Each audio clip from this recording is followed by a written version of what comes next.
Bapak-bapak,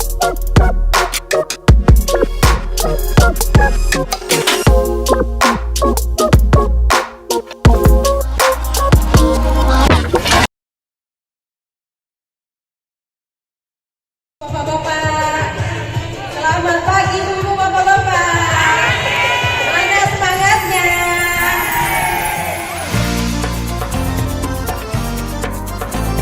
Anak mana mana? Biasa deh, kopi loh.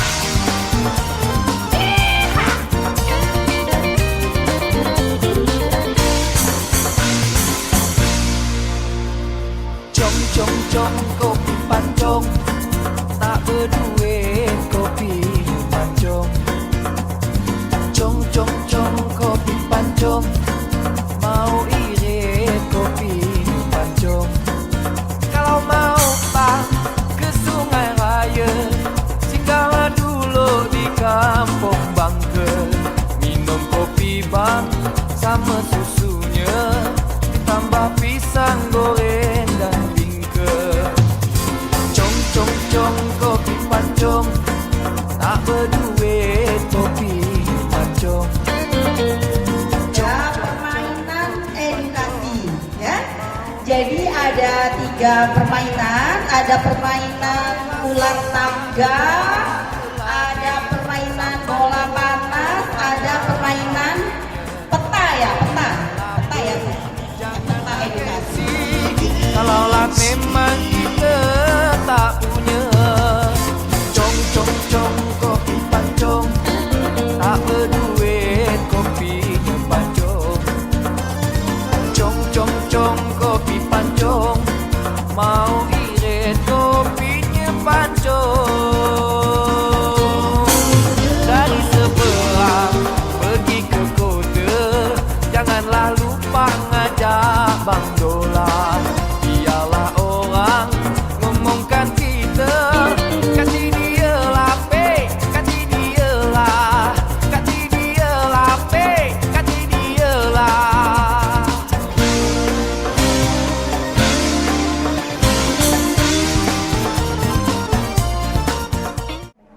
Selamat pagi sahabat sehat. Selamat pagi Bapak Ibu semua. Kembali lagi dalam program kesayangan kita, yaitu Kopi Pancong, Komunikasi Pintar, Pas Cocok dan Terpercaya. Senang sekali saya Natalia Mastika dapat menjumpai Bapak Ibu semua dalam program hari ini, edisi khusus dalam memperingati Hari Diabetes Sedunia. Nah, Bapak Ibu, adapun tema kita hari ini yaitu pengetahuan untuk melindungi hari esok ya, Bapak Ibu. Tentunya tema kita ini berkaitan dengan diabetes. Nah, untuk membahas topik kita lebih lanjut, Bapak Ibu, di sini telah hadir bersama saya narasumber kita, yaitu Dr. Dosmer Oloan Simarmata SPPD. Applause dulu dong untuk dokternya. Dr. Dosmer ini bekerja di RSUD Sultan Syarif Muhammad Al-Qadri. Mungkin Bapak Ibu di sini sudah banyak yang kenal ya. Ya Bapak Ibu ya, sudah ada yang kenal? Kenal, baik. Kita sapa dulu ya dokternya. Selamat pagi dok. Selamat pagi Mbak. Iya, salam sehat dokter. Salam sehat. Iya. Selamat pagi buat Bapak Ibu sekalian. Oh, buka maskernya dok. Masih protokol kesehatan. Oh iya dokter memprotek, katanya nggak buka masker Bapak ya. Kenalkan, baik. Dokter, kita mulai saja dok ya bincang-bincangnya. Ya boleh, silakan. Ya, mengenai diabetes dokter, kita pengen tahu terlebih dahulu nih dok, sebenarnya diabetes ini apa sih dok? Ya, per definisi Bapak Ibu bahwa diabetes itu peningkatan kadar gula darah yang berlangsung lama diakibatkan karena berkurangnya jumlah insulin di dalam tubuh, atau insulinnya tidak bekerja dengan baik, atau gabungan keduanya. Ya, jadi insulinnya tidak cukup, atau insulinnya ada namun tidak dapat bekerja dengan baik, atau gabungan kedua-duanya. Iya, peningkatan gula darah berarti dok ya, yang berkepanjangan seperti itu dok ya. Baik, seberapa berbahaya sih dok penyakit diabetes ini? Nah, kalau kita ngomong bahayanya diabetes, pasti yang dikhawatirkan itu komplikasi, Mbak ya. Baik. Jadi kalau ujung dari masalah diabetes sendiri adalah komplikasi. Nah, Komplikasi itu bisa pembuluh darah kecilnya yang terkena atau pembuluh darah besarnya, ya. Misalnya pembuluh darah besar bisa kena serangan stroke, serangan jantung, atau penyakit pada pembuluh darah di kaki yang menyebabkan luka dan yang bisa menimbulkan amputasi tentunya. Atau kadang-kadang orang yang sakit gula dengan komplikasi pembuluh darah itu suka mengeluh nyeri kaki pada saat berjalan gitu. Pada saat berjalan nyeri, kalau dibawa istirahat dia berkurang. Nah itu komplikasi pembuluh darah yang besar. Kalau komplikasi pembuluh darah kecil, contohnya kelainan pada mata, bisa menyebabkan kebutaan, atau pada ginjal dia. Jadi kerusakan ginjal yang mengakibatkan bisa jatuh pada kondisi cuci darah. Selain itu ya kerusakan saraf, Mbak. Jadi kayak kesemutan, kebas gitu. Nah itu kerusakan saraf yang kita kenal dengan neuropati. Bahaya sekali ya dokter ya. Bisa menimbulkan komplikasi ya Bapak Ibu, banyak sekali yang bisa ditimbulkan dari diabetes ini. Nah dokter, kita pengen tahu nih gambaran penderita diabetes di Indonesia, khususnya di Kalimantan Barat ini seperti apa sih dok? Apakah banyak atau sedikit seperti ini? Kalau saya baca data Riskesdas yang 2018, kebetulan yang terakhir ada 2018 Mbak ya, bahwa Indonesia itu dikatakan peringkat 7 untuk penderita diabetesnya, ya peringkat 7 di dunia. Yang pertama itu Cina ya, paling banyak di Cina, lalu kita peringkat 7. Nah khusus untuk Kalimantan Barat sendiri itu prevalensinya sekitar 1,5% dari total populasi. Jadi diperkirakan ada sekitar 300.000 orang yang terkena diabetes di Provinsi Kalimantan Barat. Berarti di dunia itu peringkat ke-3? Peringkat 7 di dunia. Peringkat ke-7, oh ya baik dokter. Baik dok. Kemudian dokter, untuk faktor penyebab dari penyakit diabetes ini apa dok? Faktor yang menyebabkan pencetus terjadinya penyakit diabetes ini? Ya, yang utama adalah gaya hidup tentunya. Ya. Jadi gaya hidup itu termasuk pola makan, asupan karbohidrat yang terlalu berlebihan dalam jangka lama gitu. Yang kedua, kurangnya aktivitas. Apalagi makin maju teknologi, manusia cenderung semakin berkurang aktivitasnya. Ya, kita sekarang hidup dengan di dunia digital, rata-rata duduknya hanya megang HP gitu kan, jarang beraktivitas. Nah itu yang menjadi masalah. Selain itu faktor lain, kendali stres yang tidak baik, faktor genetik itu juga memegang peranan penting. Ada riwayat dalam keluarga gitu. Dan kebiasaan lain seperti merokok dan minum alkohol itu juga akan memicu faktor risiko terjadinya diabetes. Bapak Ibu, jadi faktor-faktor pencetus dari diabetes ini harus kita ketahui untuk kita cegah bersama-sama ya dokter ya. Nah tadi itu dokter sudah jelaskan kurangnya aktivitas. Jadi kebanyakan dari kita pada sekarang ini yaitu pada dunia digital kebanyakan itu memegang HP, jadi kurang beraktivitas ya Bapak Ibu, fokus kepada media sosialnya masing-masing. Nah itu bisa menyebabkan salah satu faktor risiko penyebab diabetes ya dokter ya. Kemudian pola makan juga Bapak Ibu, jadi tidak boleh terlalu banyak makan karbohidrat. Jadi diatur ya dokter ya. Baik ya. Nah jadi Bapak Ibu, bagi Bapak Ibu yang ingin bertanya mengenai penyakit diabetes ini kami persilakan Bapak Ibu. Ya siap. Assalamualaikum warahmatullahi wabarakatuh. Nama saya Sri Maharita. Saya ingin bertanya dok, apa diabetes bisa tidak? Itu saja. Siap. Dan saya baru lepas operasi. Pasti dokter kenal dengan saya. Saya ibu lapis kaca.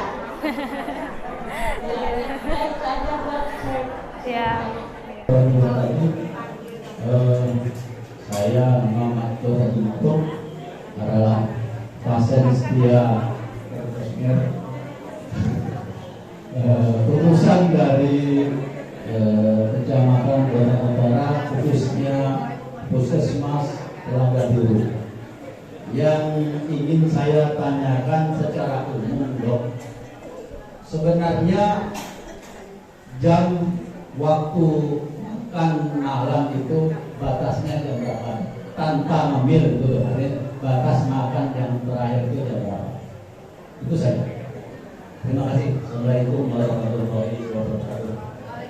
Saya ingin tanya ya,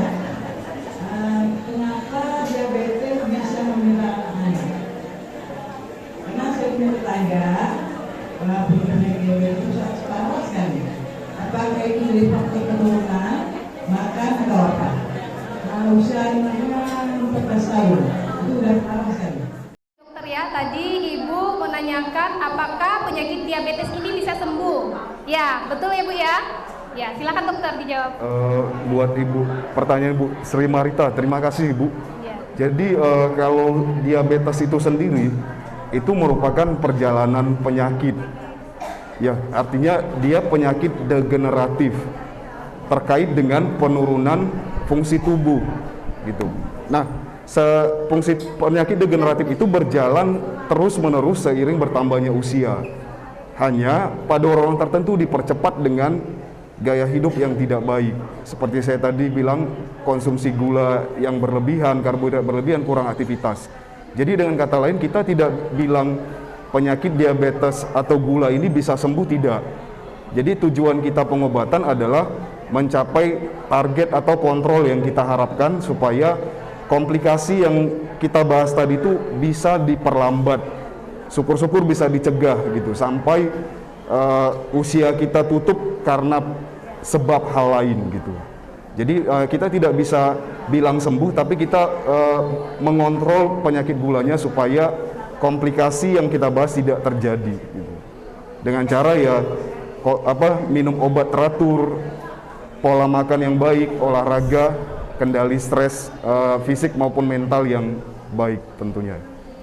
Sudah jelas, jadi intinya itu tidak bisa disembuhkan. sembuh. Nah, jadi kita tuh harus mengontrol ya Ibu ya, supaya penyakitnya ini tidak semakin parah ya. Karena gini Mbak, karena kemarin ada misalnya kan pasien yang lain cerita gitu, dok tapi keluarga saya nih ada sakit gula, minum misalnya herbal gitu ya, gulanya terkontrol gitu. Iya. Nah, pertanyaan saya balik, sudah berapa lama pasiennya sakit gula gitu? Nah ternyata baru. Nah, ketika pasien didiagnosa diabetes mellitus baru saja ketahuan, nah peranan penting untuk mengatur diet dan olahraga itu akan sangat membantu. Jadi kesannya dia akan kembali seperti normal. Iya. Ya, tapi itu bukan berarti sembuh. Karena berjalannya waktu dan usia itu gulanya akan mulai terganggu lagi. Jadi sah-sah saja ketika pasien belum minum obat, dalam beberapa bulan atau tahun mungkin masih bisa terkontrol. Yang penting terkontrol gitu target gula darahnya, tapi itu harus dipantau terus. Karena perjalanan penyakit tadi itu seperti saya bilang tadi, makin menurun fungsi pankreas di dalam tubuh terkait dengan perkembangan usia.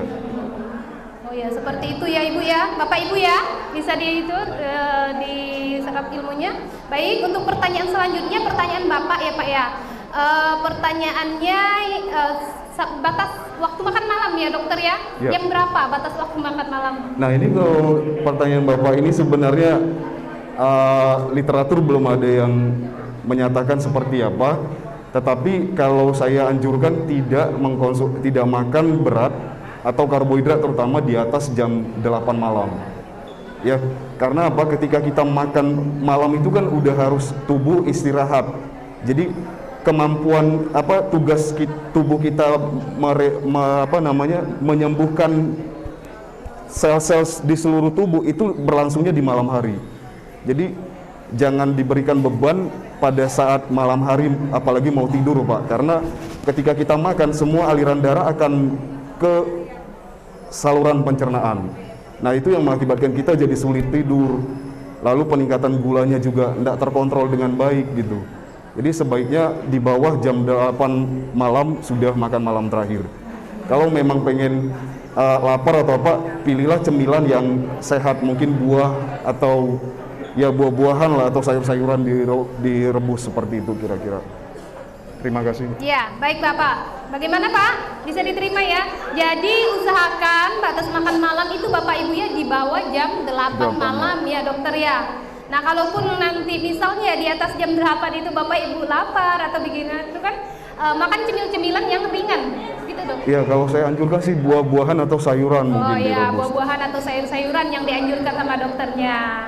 Nah, baik. Kita lanjut ke pertanyaan Ibu tadi Bu ya. Oke, kenapa anak kecil bisa menderita diabetes? Ada dok ya, anak kecil ya menderita diabetes ya? Ya, nah itu namanya diabetes itu ada empat bagian kita sebutnya ya. 4 tipe. Yang pertama diabetes mellitus atau kencing manis tipe 1. Nah, ini biasanya diderita pada anak-anak ya, dan dia umumnya karena genetik, pengaruh keturunan. Jadi dari sananya orang tuanya sudah terdiagnosis DM tipe 1 lalu akan turun ke anak-anaknya. Nah, yang kedua DM tipe 2. Nah, ini yang terbanyak yang diderita pada pasien-pasien DM. Jadi seperti Bapak Ibu semua kebanyakan menderita diabetes mellitus tipe 2. Nah, yang ketiga karena faktor lain, karena kehamilan, maaf. Yang ketiga itu karena kehamilan, yaitu penyakit diabetes yang diketahui pada saat sedang hamil. Dan yang terakhir adalah karena pengaruh obat-obatan, Bapak. Jadi pada anak kecil bisa terjadi dan itu biasanya DM tipe 1. Dan untuk DM tipe 1 ini pengobatannya mutlak harus pakai insulin. Jadi tidak boleh obat-obat makan lagi kalau pada DM tipe 1. Ya. Ya, siap ya. Jadi penyebabnya tadi dok ya karena bisa keturunan dok ya. Mengapa anak?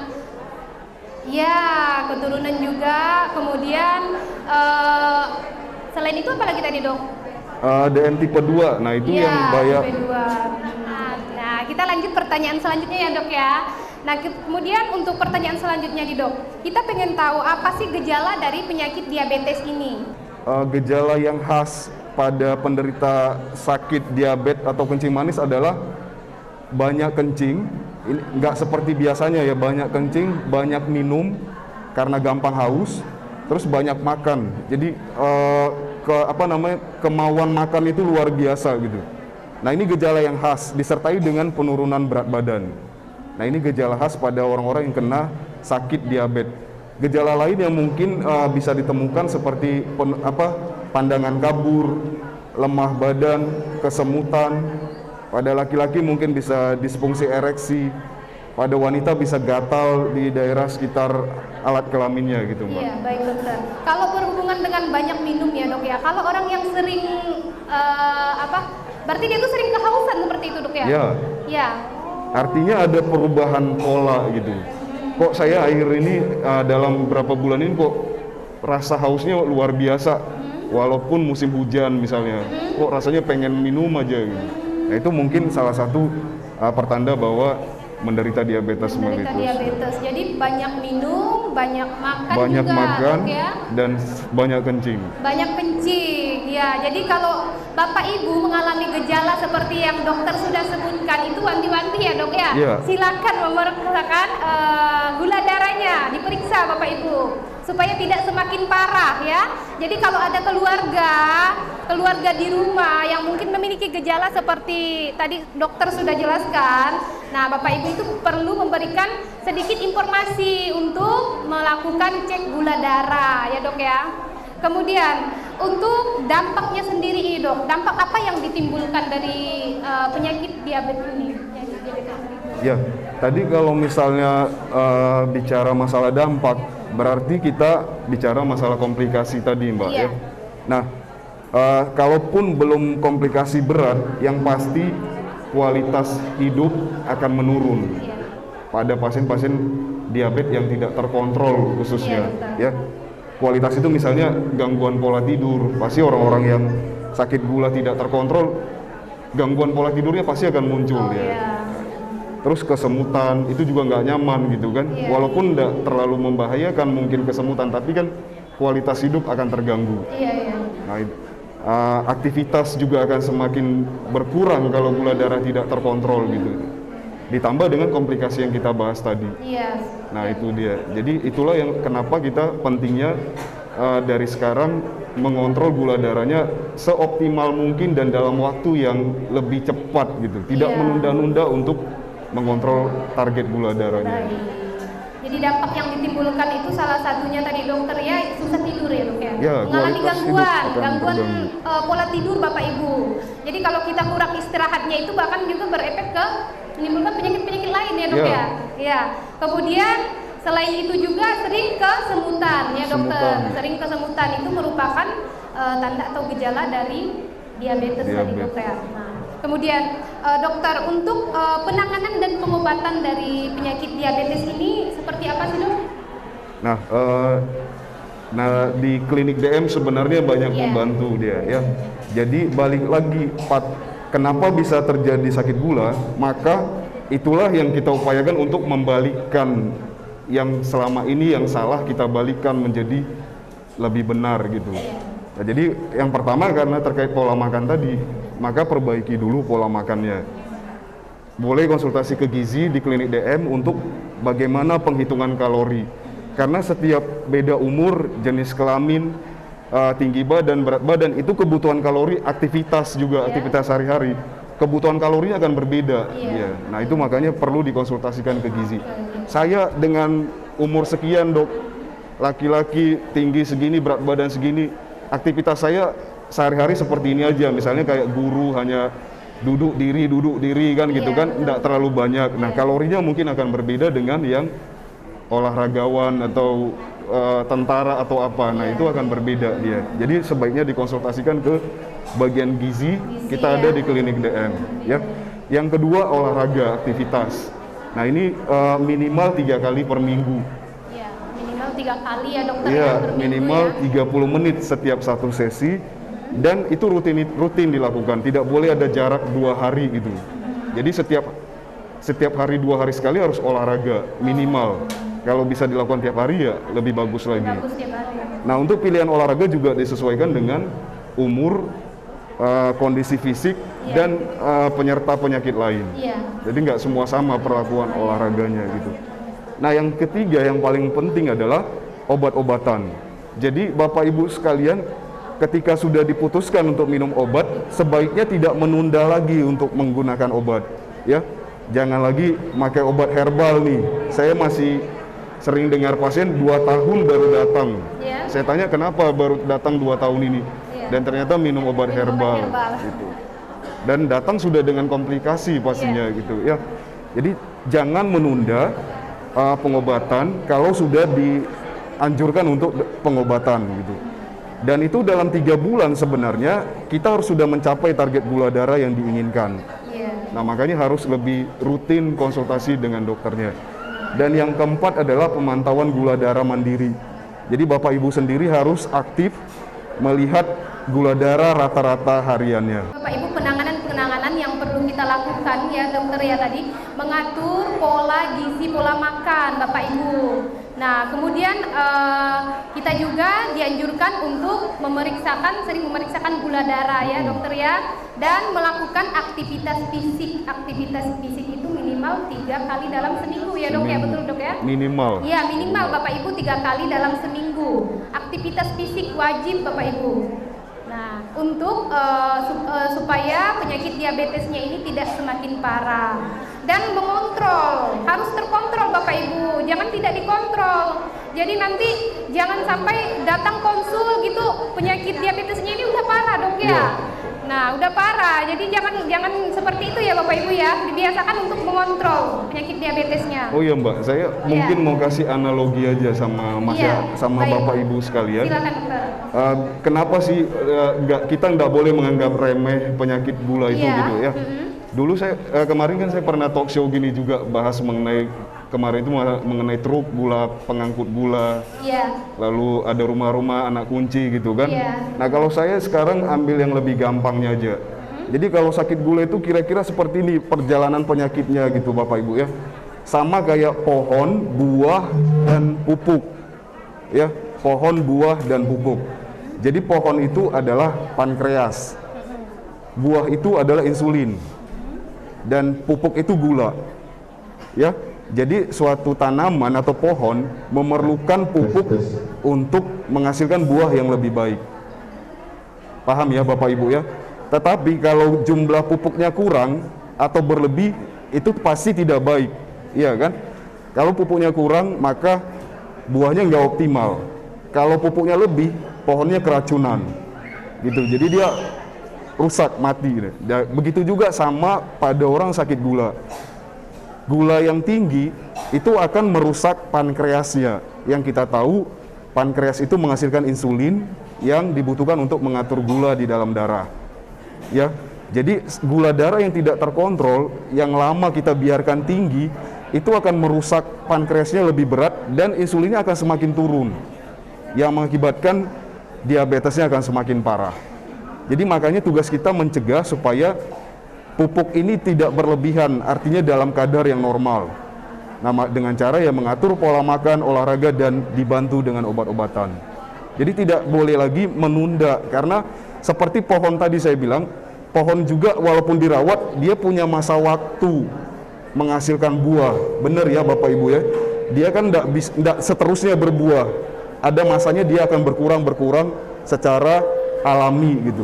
Nah begitu juga pankreas. Jadi itu makanya tadi saya sebutkan kenapa penyakit diabetes tidak bisa sembuh. Karena seperti pohon tadi, dia akan menurun dengan sendirinya secara alami. Namun pupuk yang berlebihan akan mempercepat kerusakan pohonnya. Itu tadi, gula yang berlebihan itu akan mempercepat kerusakan pohonnya. Jadi pankreasnya makanya harus dikontrol segera gula darah yang tinggi gitu.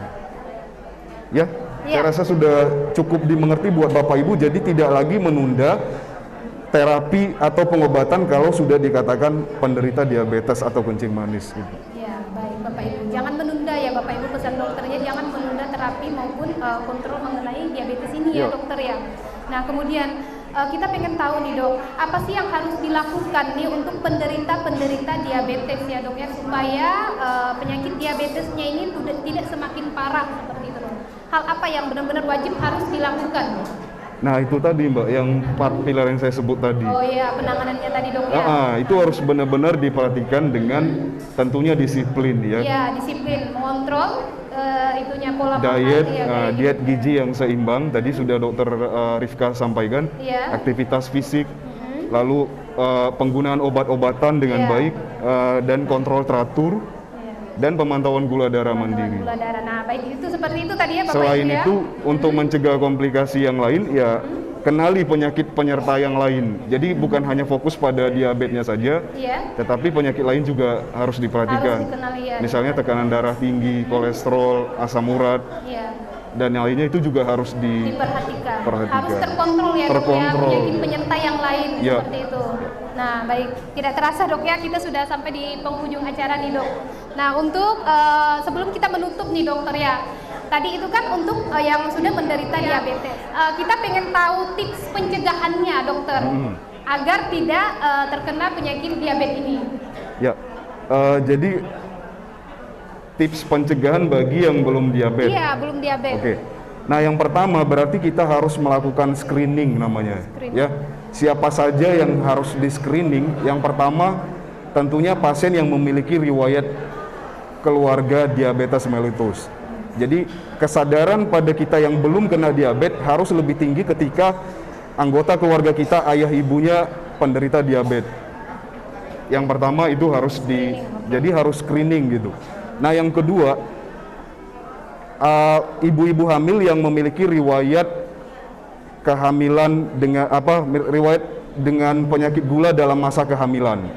Jadi pada saat kehamilan bisa timbul sakit gula, tetapi setelah lepas kehamilannya bisa sembuh sendiri, hilang sendiri dia.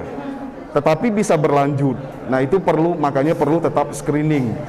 Jadi ibu-ibu yang pernah hamil dikatakan gula darahnya terganggu, setelah bersalin tetap harus dimonitor gula darahnya bagaimana. Ya. Yang ketiga, punya pengalaman melahirkan bayi lebih dari 4 kilo.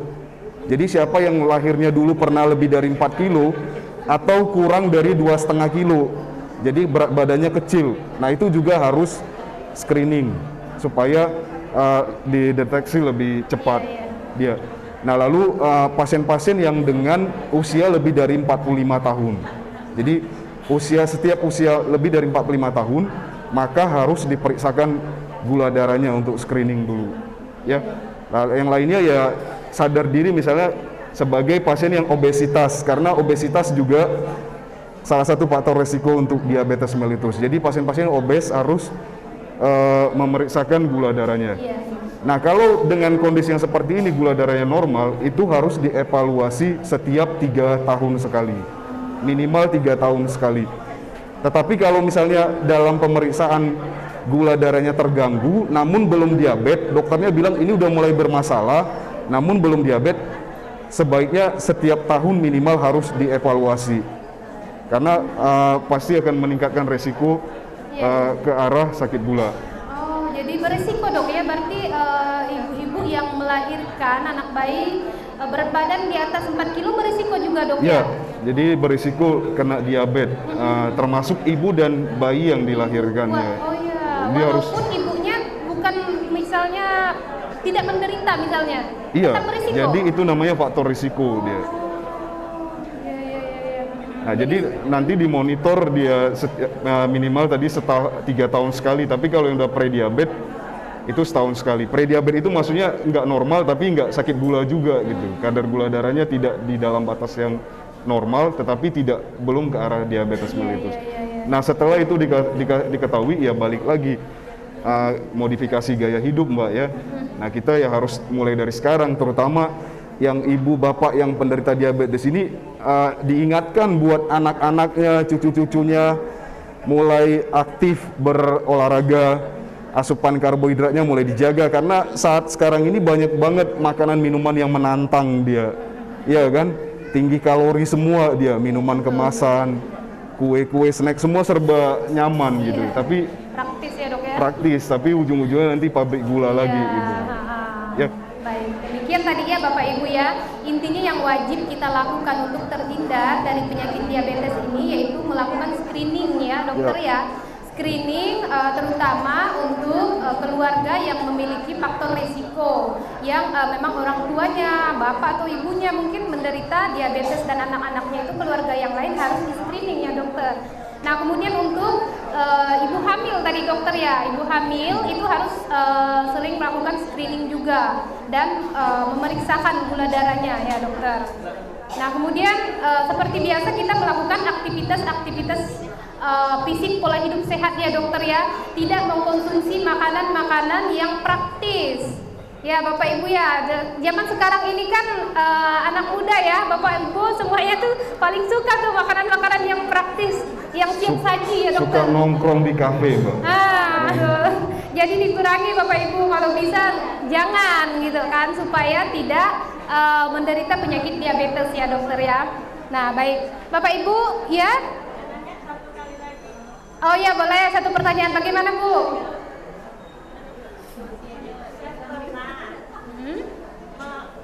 Melahirkan Iya. tahun 2010. Iya. Tapi bobot anak saya melahirkan 5 kilo. Oh ya. Dan apakah anak saya takutnya apalagi anak saya itu laki-laki dengan dari fisikkan dan teman-teman, kalau penderitanya ibunya diabetes, anaknya laki-laki, apa ngikut dok? Karena saya melahirkan waktu 2010 itu umur saya 39 dan sekarang anak saya tuh berat badannya mau dibilang jadi makin naik, sekarang berat badannya 58. Umurnya berapa Bu umurnya? 13.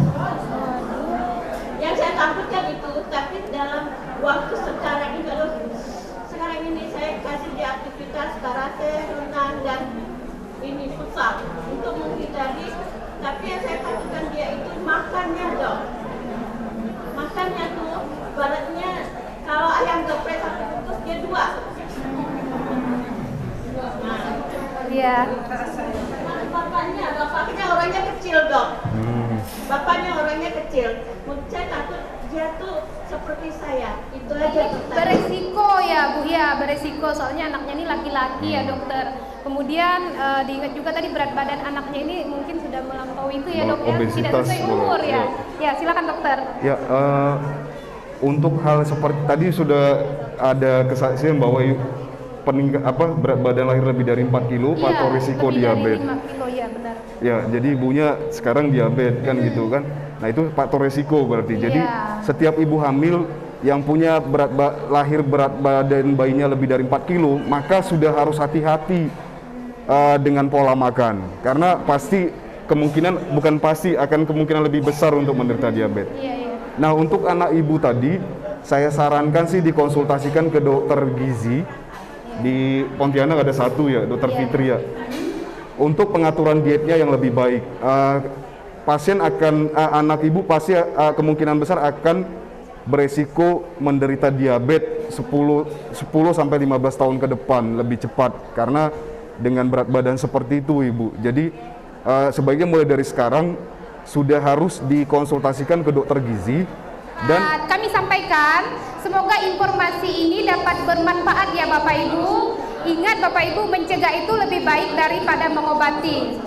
Terima kasih juga, kami mengucapkan terima kasih kepada sponsor-sponsor yang udah ikut berperan ya dalam kegiatan hari ini, yaitu ada Diabetasol, kemudian ada EcuCek, Prodia. Terima kasih kepada para sponsor kita yang sudah berperan dan ikut berpartisipasi dalam kegiatan hari ini.